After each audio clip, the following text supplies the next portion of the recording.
kabataan ay ang pag-asa ng bayan. Sa pamamagitan ng ROTC, CWTS at LTS, natututo tayong maging handa, mapagmalasakit at makatao. Ito ang simula ng ating paglalakbay tungo sa tunay na serbisyo para sa bayan.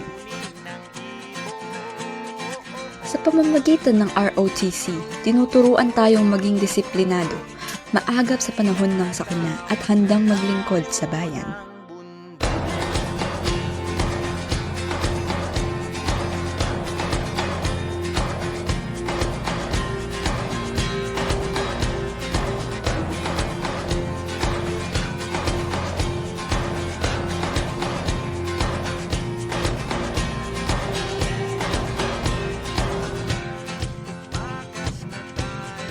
Sa tulong naman ng CWTS, natututo kaming tumugon sa pangangailangan ng komunidad sa pamamagitan ng mga proyekto para sa kalinisan at kaayusan.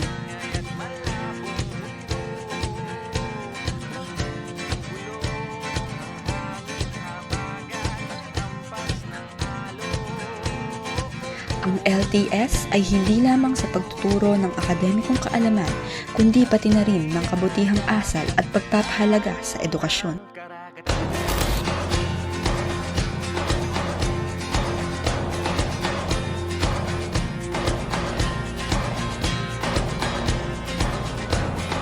Bawat hakbang natin sa ROTC, CWTS at LTS, binubuo tayo bilang responsableng mamamayan na may malasakit sa kapwa at sa bayan.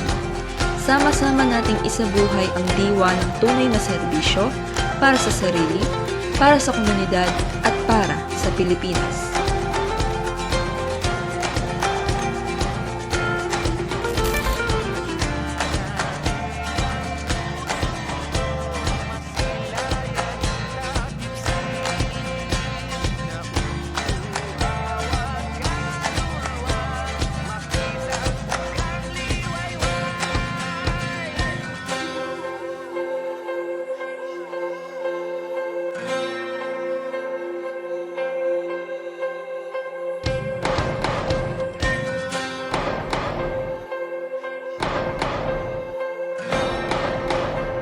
Pagkakaisa ang ating sandigan.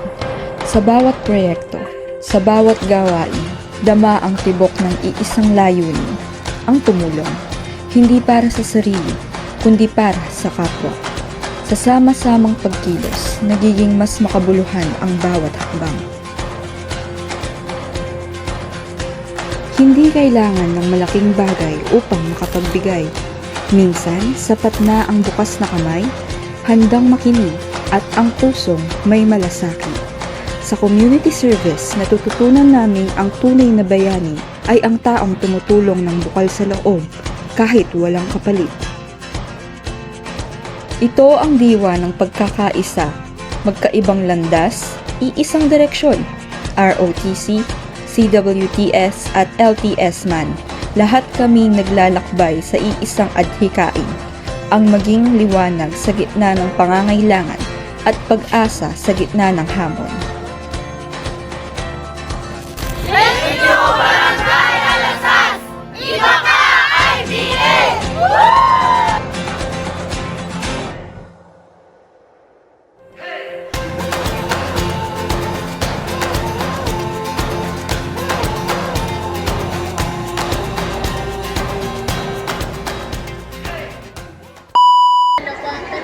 Wala pang tao sa... Gusto mo ba? Ayoko na pa. Nagkailang na ako yung tatlong piraso lang. Yan! Masarap yan!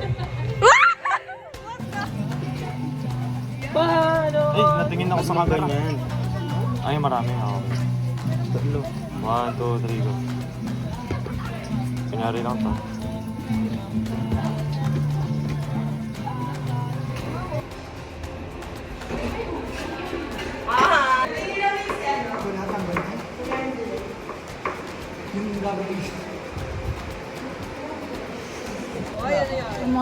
Pumayag ba ako? Hindi, pumayag mo si Geraldine! Gutom na ba kayo? Yes! May pagkain tayo dito! O, yung gusto ng alaman, dito lang. Gutom. Kita mo yung bulsa mo. Ay, kakapkap na ako. Video natin. Yan.